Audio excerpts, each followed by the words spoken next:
Ya, estamos parece transmitiendo, así que buenos días a todas y a todos. Es viernes acá en Chile, por lo menos, es viernes a las 11 de la mañana acá. Nos pasamos unos minutitos, así que disculpen por la espera. Habla René Garro, el director, quería decir el subdirector, pero me promovieron a director del Centro del Clima y la Resiliencia, y es un honor tener hoy día a Karen O'Brien con una presentación de oportunidad. Karen está visitando Chile por varias cosas, entre ellas participó en este puerto de idea en Antofagasta, y bueno, por supuesto le pedimos que nos viniera a visitar y a contarnos. Siempre hemos estado en contacto, pero cuando ya las personas están justamente en vivo y en directo, eso le da un nivel que nos gusta mucho. Muchos de ustedes probablemente conocen a Karen o han tenido referencia de ella. Karen hizo sus estudios de pre y posgrado en Estados Unidos, pero en algún momento cruzó el Atlántico y no sé cuántos años lleva en la Universidad de Oslo, en Noruega, en el Departamento de Sociología y Geografía Humana. Bueno, a mí Karen, fui inducido al trabajo de Karen precisamente por otra colega, por Paulina, y siempre nos hablaba de las tres esferas del cambio climático, ¿cierto? La parte práctica, la parte más cultural, la parte tecnológica, y justamente hoy día, dentro de las muchas cosas que hace Karen, nos va a brindar esta tremenda presentación titulada Climate Change is a Relationship Problem. Como si uno no tuviera problema con los relationships en general, ahora tenemos el climate change. Eso explica todo, así que I'm saying that I have many problems with relationships, and now I understand that climate change was the origin of everything. So I'm really looking forward to your presentation, Karen, and I was introducing you in Spanish, but basically I just give a very brief introduction. So thank you again very much, and the floor is all yours.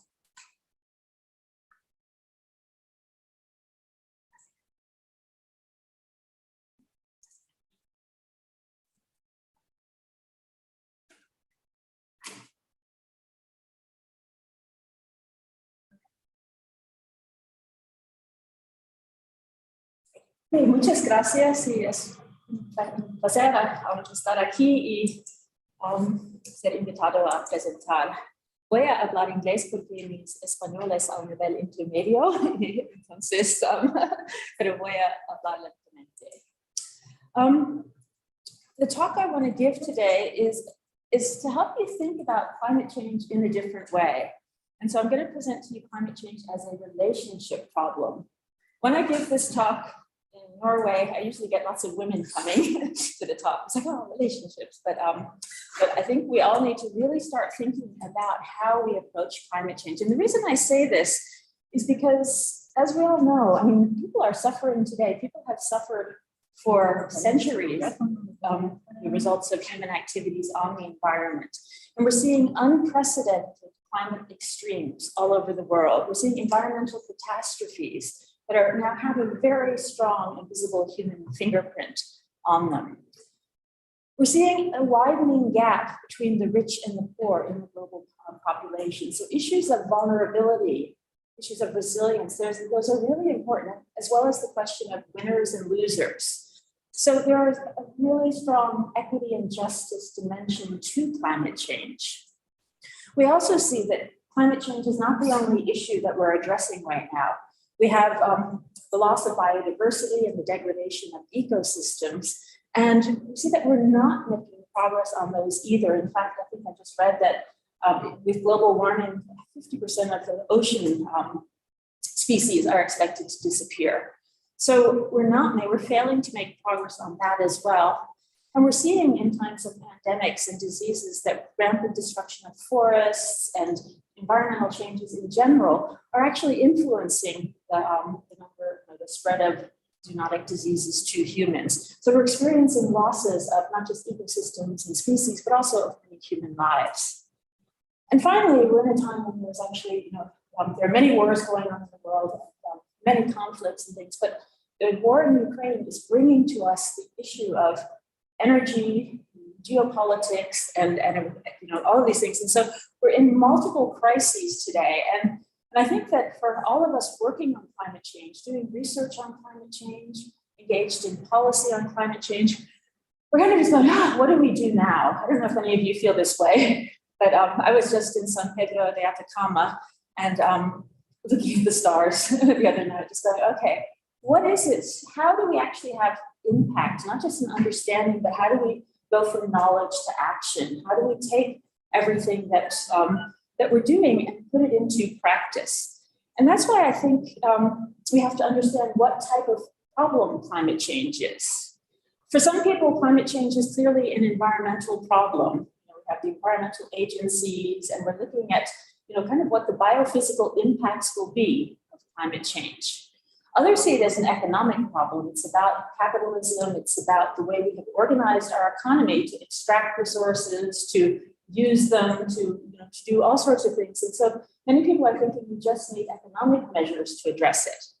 And others are looking at the politics. They're saying, well, this is really, there are north-south dimensions, rich-poor dimensions. There are whole different ways of seeing this, but what it comes down to is political will, power, and power relations. And others people see it as a development problem, that we really need to think about our whole model of development in terms of core, periphery, and north-south, wherever we are.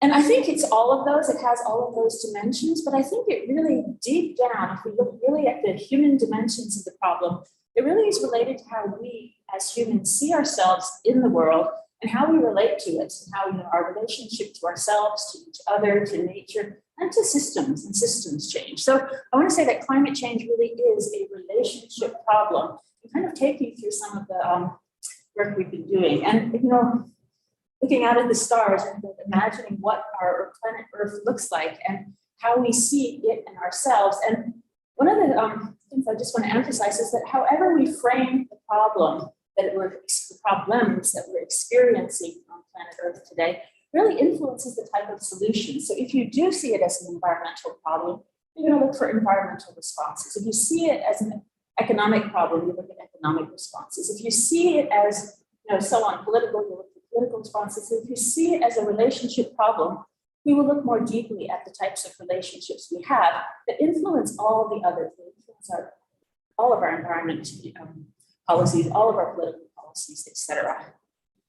And I think it's really important that the framing of the problem really does influence the solutions that we say. There's a saying in English, if what you have is a hammer, everything you see will be the nail. So if you're looking at it as a technical problem, you will always look for the technical responses. And I fear this because if we are just looking at technical responses, we might just jump to geoengineering as the solution. We skip social change, we skip economic changes, we skip looking at how we organize our society, how we relate to nature and also to each other. So relationships, we'll talk about that. Relationships are just definitionally the way in which two or more people or things are connected, or the state of being connected. And connections are a really important part of any system. It's how we, do we feel connected, do we feel disconnected, etc.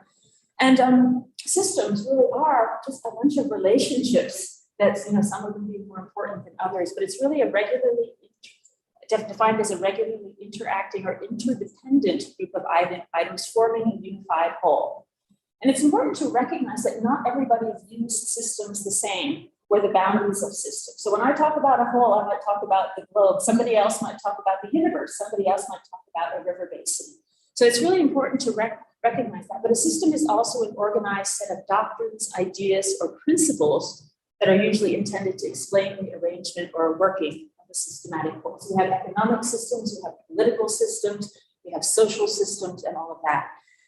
And one of the things that I think really dominates our views of systems right now, our views of society and life right now, is that we have drawn these kind of lines between me and you, us and other, society and environment, and humans and nature. And even basically between subjects and objects, we see everything is very distinct. And having these boundaries and borders is actually very healthy in some cases because you don't confused with everything, but we have to recognize that those are really just like lines in the sand. They're just an abstraction. So when we start to push them together and see like the relationship between me and you and us and other society, environment, humans, and nature in a different way, we start to see systems in a different way. And this is the famous Brotherton Earth Systems diagram that you're probably all familiar with. And notice that it puts soil development in the center. But in any case, it's human activities are over here influencing the system and being influenced by the system. But what if we were to take this diagram and bring it to life And working with our Norwegian artist Tone Bjørndam, I showed her the system. And you can really see that when we start to look at nature as these as alive systems, as systems that we are related with, we are water, we are minerals, we are now plastics, I understand, and all of these things. So how do we actually work with this? Now, in the social sciences and humanities, there are a lot of people working with relational paradigms, which really connects to indigenous knowledge. It really looks into network theories and assemblages, all of these things. But in general, relational paradigms refer to ontologies, epistemologies, and ethics that do not suppose these subject-object and nature-culture binaries. So erasing the line in the sand and starting to think about, like, how do we see the world and how can we understand the world? So ontology is like, what do we think is real? And epistemology is how can we know that? And I think that that's where we start to see, this is a paper by Zach Stein and his colleagues, that there's lots of different relational discourses out there in societies, relational ontologies, epistemologies, and ethics. In other words, what is right to do. And I think that this is really important to understand, because it's not saying, like, oh, we need a new way of seeing things, but we need to recognize and really acknowledge that there are many people in the world who have a relational view of society and who are not thinking in terms of the way that we have really organized a system that has resulted in all those stories that I showed you at the beginning, including the war in Ukraine, that those are very much about an old paradigm of relating and relationships. So in my research project that is just finishing up now, it's called Adaptation Connects, and it looks at adaptation as transformation, not just adapting to climate change and its impacts, but adapting to the very idea that we are changing the climate system, that we are influencing the Earth system for centuries to come. And the Connects part actually stands for combining old and new knowledge to enable conscious transformations to sustainability. So it's really trying to look at what are the conditions for transforming. So looking at some of those, like creativity, empowerment, collaboration, and also flexibility, including the flexibility of beliefs. And sometimes I've given my talks to scientists, and I'm like, oh, how flexible are your beliefs? And they're not. And really what we're telling people in the world is that we are part of the system. That's the whole sense of the Anthropocene, that we are creating these changes. We are the climate system through our actions and things. So with different sub-projects, Art Connects, Education Connects, Coffee Connects, and Travel Connects, we've been looking at how do we take this relational perspective. And to me, this is really exciting. And I've been looking all the way out to what are some of the alternative paradigms around, and discovered a quantum social science that draws on the metaphors, the methods, and the meanings of quantum physics to look at how it works for society.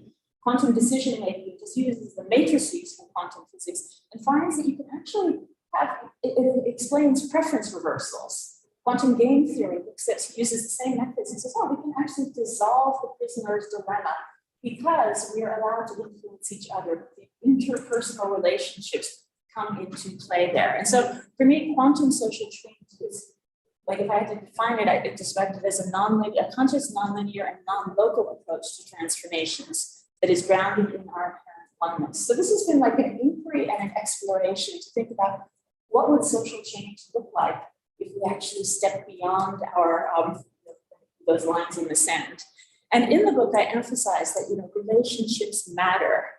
Just to read you the first paragraph, a relationship is defined as the way that two or more things are connected, and it can be described with both the type and the quality of the connections. So how we relate to ourselves, to each other, the environment, and the future creates patterns that tend to repeat themselves in a systematic manner, shaping both the social and material structures and enabling and constraining the kinds of change that we're able to achieve. So I think that if we want to disrupting inequitable and unsustainable patterns, as we see all over today, and generating new ones that support a planet where all life can thrive, is at the heart of quantum social change. So that's how I'm defining it. And so this is all very abstract, theoretical. And my students and my research group is actually like, okay, fine, how do we do this? And understanding the how of transformation from a more integrative approach that goes beyond just looking at systems out there, behaviors, or telling everybody that they just need to change personally. How do you go to do that? And I just want to run through a few of the papers that were published by my PhD students and postdocs, and then go a little bit onto how we transform. So one of them, my students, is working in a community in Southwest Alaska, Idiagic, and she's looking at how leadership plays out in Idiagic, and recognizing that it's not just about like the individual leader of the community, and not just about collective leadership, but it's what she called it like simultaneity in leadership. That the interpersonal, cultural, and process-oriented dimensions really are important in this community.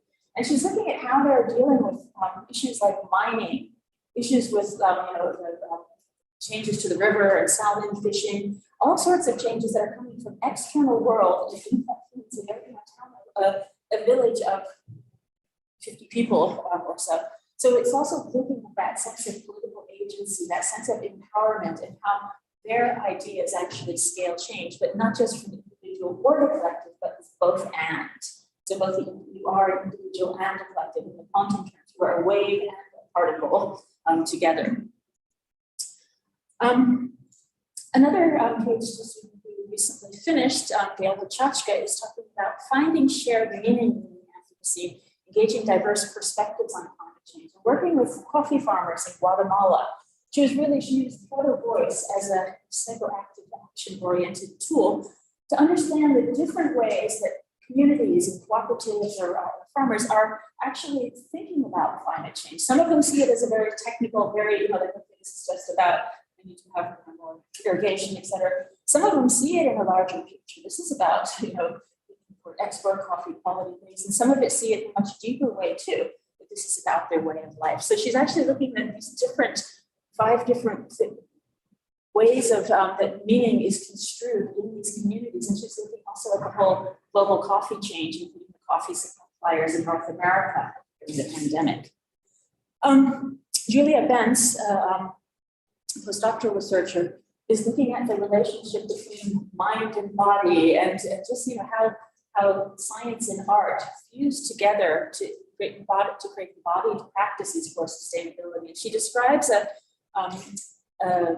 intervention in Portugal that was really about creating like theater as a way of doing it, but really co-produced with the society and with the people there. And I think it's important here is that as scientists, we're often talking to people's heads cognitively, like we should understand this, but really to engage in people to embody climate change, you need to actually do work in different ways. And I think the stories that came out, the insights, the ways of seeing change and being changed then becomes very different. Mildred Margaret Rosenberg is looking at also at coffee producers, but in Burundi. And she's looking at how values matter and the role that values play in transformations to sustainability. And she realizes she's looking at a specialty coffee company who has really come in there and expressed a different type of relationship with coffee producers based on dignity and equity and justice and respect. And so whereas in the beginning, with the government, they had no incentives to grow coffee as they're expected to, she starts to see that when they start treating themselves, being treated well, they treat their land well. They start pruning, they start taking care of their land. We see visible differences in the environment. And finally, decolonizing transformations through right relations is looking at something most of my works in Indigenous communities, and how do you actually go into Indigenous community and work in a way that is respectful, and what can we learn from that? And this idea of right relations, I think, is really, again, at the heart of relationship problems. How do you treat the other as you? How do you? And they identify different ways, little stories about their work, different capacities, such as listening deeply, self-reflexivity, being in action, very aware, and also creating spaces for dialogue and discussions and things. So it's really, I think that's getting to the heart of how we have to be. And then it's like, okay, how do we transform? We can understand all of this theoretically and look at papers and read papers and things, but then, and this brings me to the transformation as a process. And I define transformations as physical or qualitative, significant physical or qualitative changes in form, structure, or meaning making. that some forms will have to change physically. But also structures, the way we organize the caterpillar to the butterfly, those structures break down and then they reform through their imaginal cells, and also meaning making, the way that we see the world. And the butterfly and the caterpillar see very different worlds. And I've been referring to this very simple heuristic as the 3 spheres of transformation. I actually found in San Pedro a necklace that has the 3 spheres. I was very excited. And the 3 spheres are the personal, the political, and the practical. And all of these, often we just say like, okay, they work in the practical. Everyone who's working on energy transition is very practical. People working in the political sphere are here. People working in the personal sphere on dealing with emotions and grief are working there. But it's always connected. And I think that it's important to recognize that we need measurable results. We need outcomes that are consistent with the Paris Agreement, that are consistent with visions for biodiversity, et cetera. But we're failing in the practical sphere because we're actually ignoring the behaviors and the technical responses are not moving the needles or bending the curves in any way. And we're forgetting about the political sphere, the systems and the structures, the way the institutions, the rules, the social and cultural norms, the regulations, the infrastructures, everything that influences what happens or does not happen in that practical sphere. And that political sphere is so important, as you all know, that this is it. And climate change, it can take decades to get to a voluntary agreement with climate change. And this is where social movements like Fridays for the Future and 350.org, and I think they emerge and they say we want different results in that. But often, again, we're forgetting the personal sphere. We're forgetting our individual and shared collective beliefs, values, worldviews, and paradigms. And these are always present. And again, going back to systems, we're all seeing a system in a different way. We're also seeing our role in the systems change differently. Some of it is like, oh, it's for the decision makers to decide. I'm not a decision maker. I don't matter. And so being aware of how I show up into this whole issue, I think is really important. And it's also important to point out that there's a lot of attention now to the inner dimensions of climate change and that we need to work with the personal sphere. But there's really a danger in just starting to make it about changing people's values and changing people's beliefs and changing people's worldviews, because it's very difficult and it's also very oppressive. It's been tried before. It's indoctrination, it's oppression, and I think many cultures around the world are like, no, thank you. And so if you put the personal sphere into the practical sphere, it becomes very dangerous. And I think it's more important to be recognizing in the political sphere, how do I connect with people who have different worldviews, different cosmology, different interests and values, and where is it that point for deepest connection? And I don't know how I'm doing on time. Okay, good. Okay, I want to just go through some of the like worldviews, because sometimes we just assume that like a worldview is like black and white, as if I'm just going to choose that worldview today. But really, worldviews are made up of so many different dimensions of our human development. They're about our sense of self. Who am I?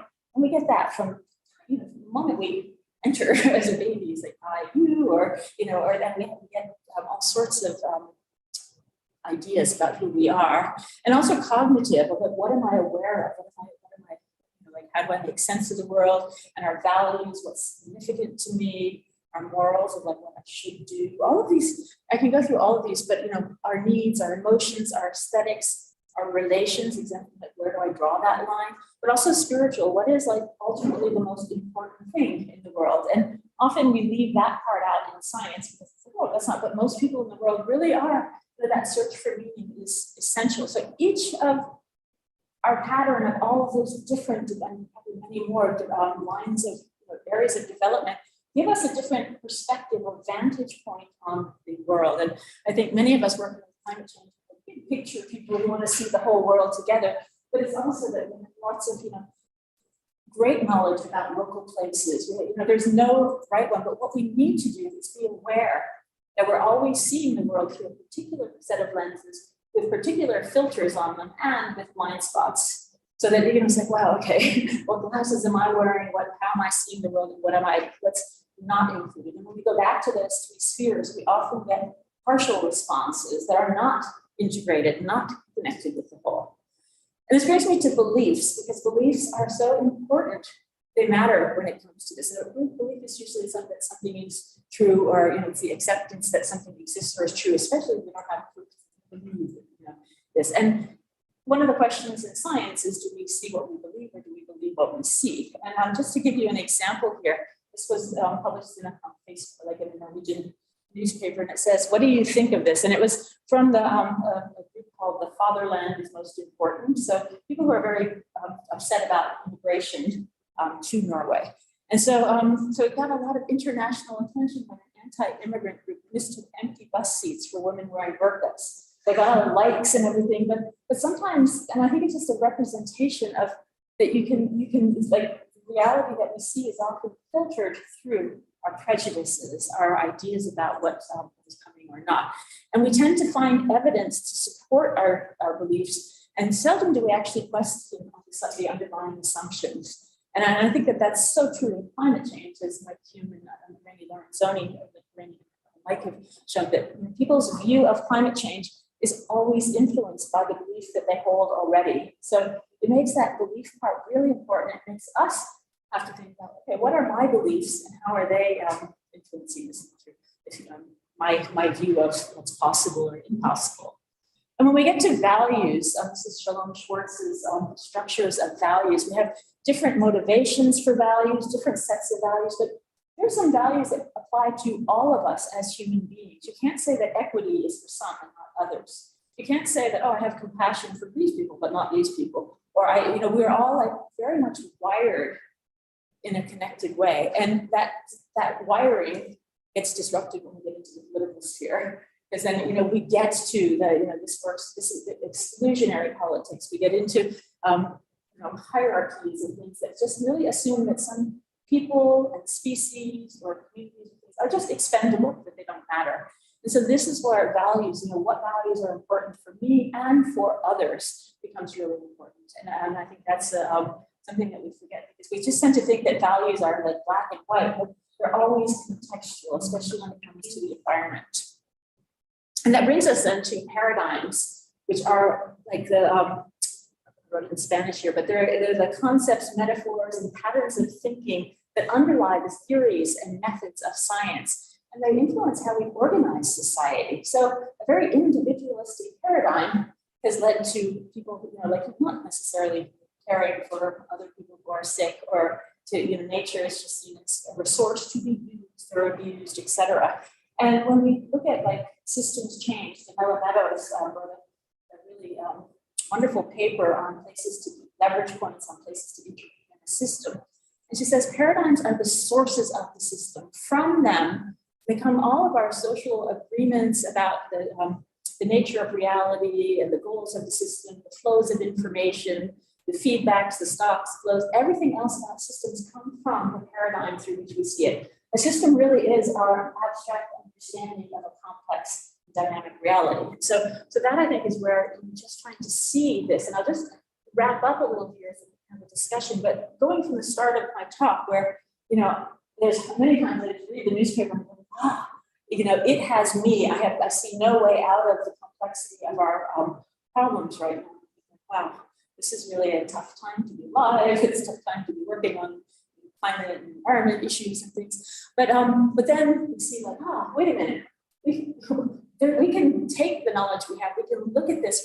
We can look at this objectively as researchers and scientists. And we can start to see from a holistic perspective that there are many entry points for engaging with systems change. And then we come up with special issues and books and articles and things like that. And then we're like, okay, how do we do this? But I think when we talk about climate change as a relationship issue, we actually have to look at ourselves and how do we actually go the head, the heart, the hands, how do we bring them together as a whole, and how do we show up in our research, in our engagement with society, with policy, etc., and our engagement with the world. When we start to see the world not as something out there, but it's here we are. And I think looking at the stars really made me just, wow, we are on this amazing planet, but we're also connected with everyone. And that we see too through the pandemic. We see that through everything, that we are wired, that scientists know that we're wired not just through our brains, but through language, through meaning making.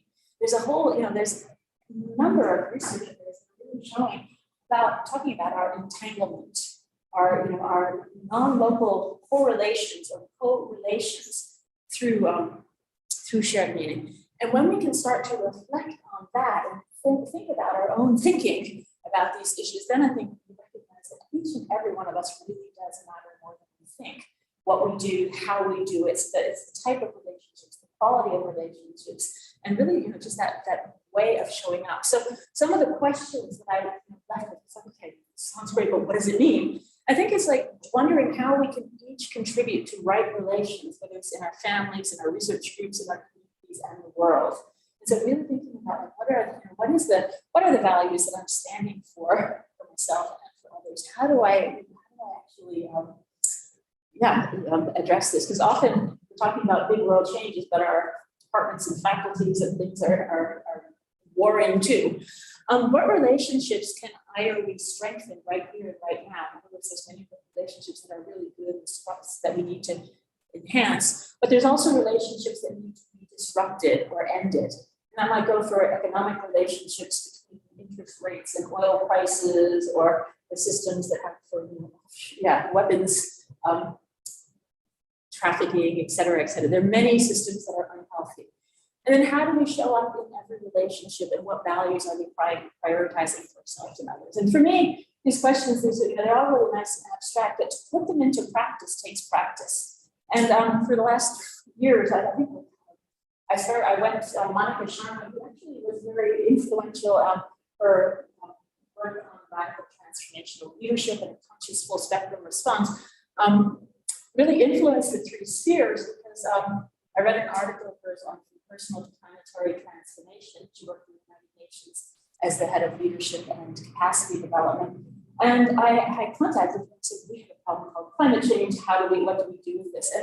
And so she has developed, through working in 60 countries with the United Nations, like 40 tools and templates and practices that really start with the personal sphere. In that, like, okay, what are the values I stand for? What systems need to be shifted? And what results do I want to see? So we've been doing these workshops with her. I think we've done 3 in Oslo so far. I went to one with the National Park Service in the US, and I'm still learning. And I think that goes for everyone. Relationships aren't, they're always dynamic. So how do you do that? So I think when we work differently, we're going to have to do things differently if we want to see the impacts we want in the world. And I think starting with that relationship dimension is super important. So going back to these spheres, it's not that they're separate, they are just one. There's the thing that's like that it actually influences not just the outcomes for sustainability we want to see, but also very much how we see change and how we consider ourselves as agents of change, individually, collectively, in terms of systems change. So, muchas gracias. I look forward to the discussion. Thank you.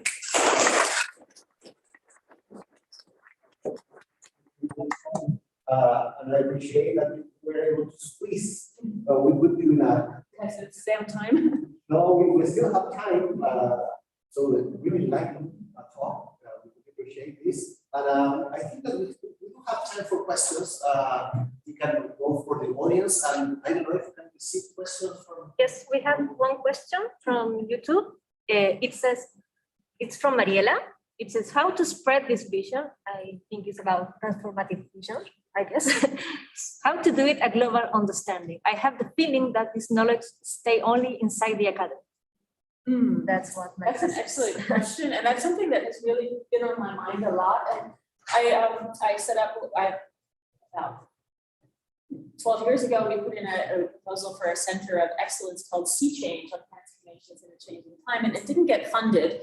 And we just thought, no, this is too important. So we started the conferences, the Transformation Conference in 2013, and in 2019 it was here in Santiago, organized by Paulina.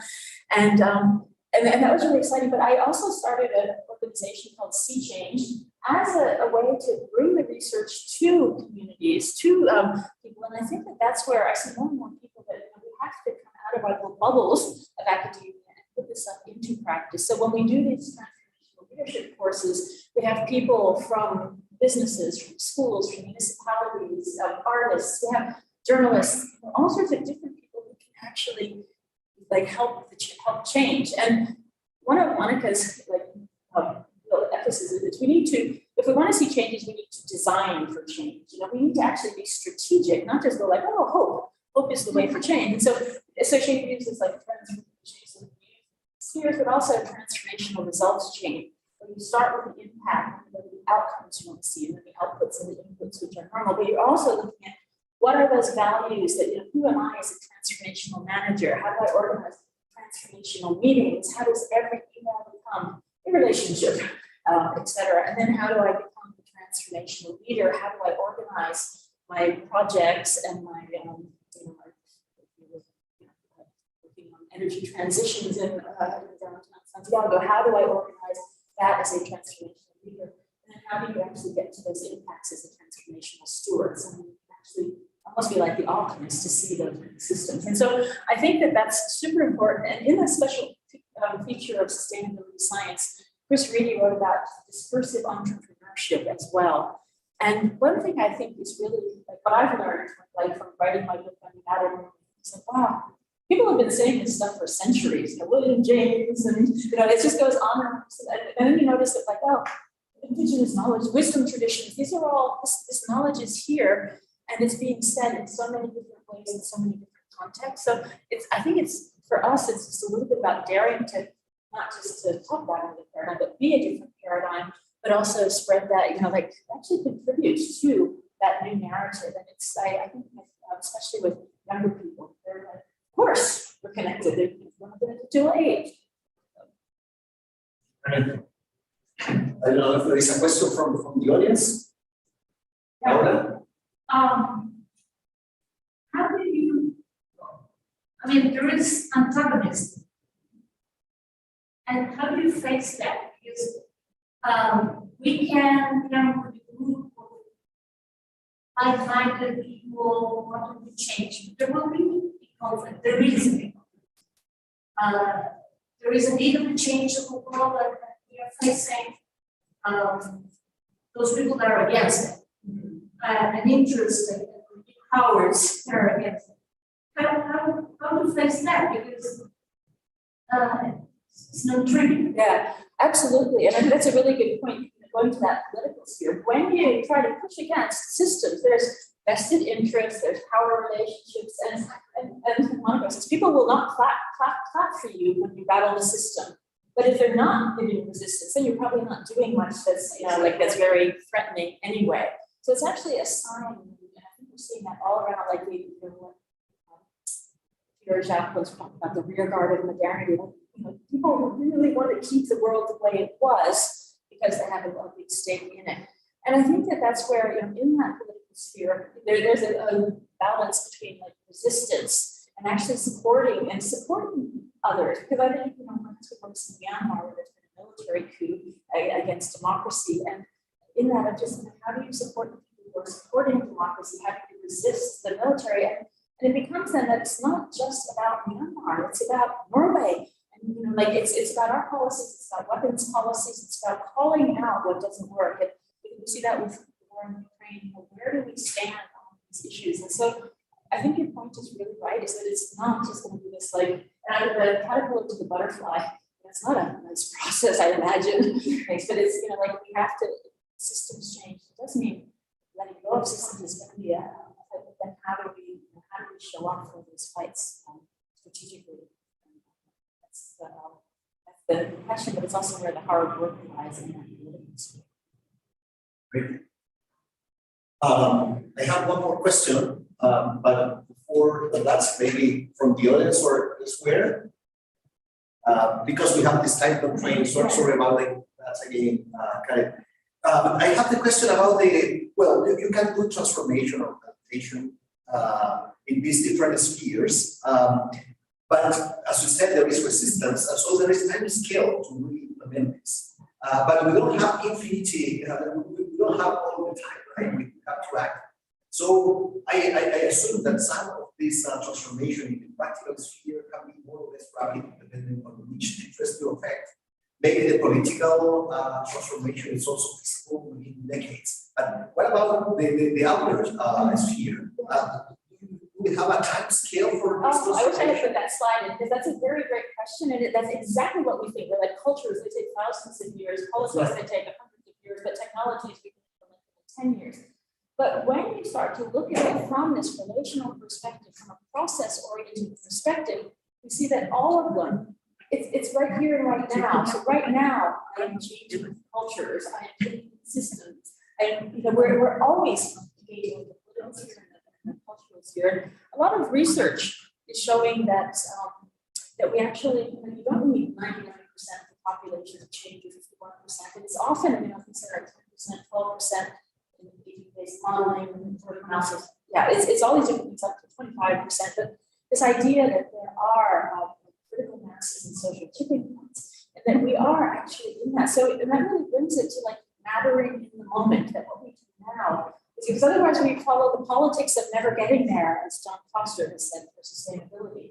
But just keep pushing 2030 agenda. Oh, now we need oil, something like 2050, 2070, and we all know that it's like here and now that we have we're in the decade that matters now, and that we actually what we do now is.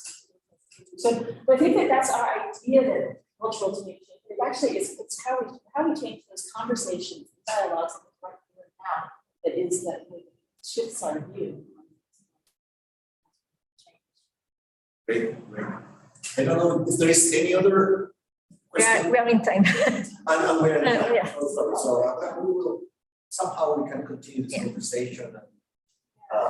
And how we're doing a transformative change assessment, the InVest biodiversity platform, and Paulina has like a great database of examples, and that's something that we really need is to show how this all looks in practice. And I think that those are super important to start to pull together all the knowledge from different disciplines on understanding the how of transformation, but also the policy options that we can do to get through all those obstacles and disruptions. Well, thank you again for the very enlightening talk, Karen. As always, it was a pleasure.